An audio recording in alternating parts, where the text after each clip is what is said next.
দেখেন এগুলো হলো বন গাছ, এগুলোতে আমরা ঘর বানাই, ঘরের বেড়া দিই, এগুলো কেটে কেটে।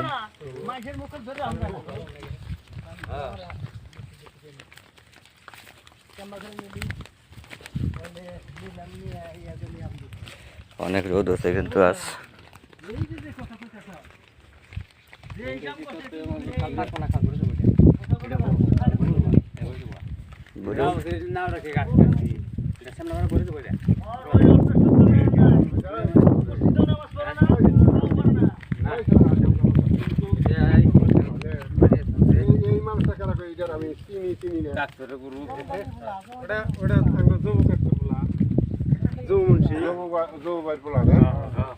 আমি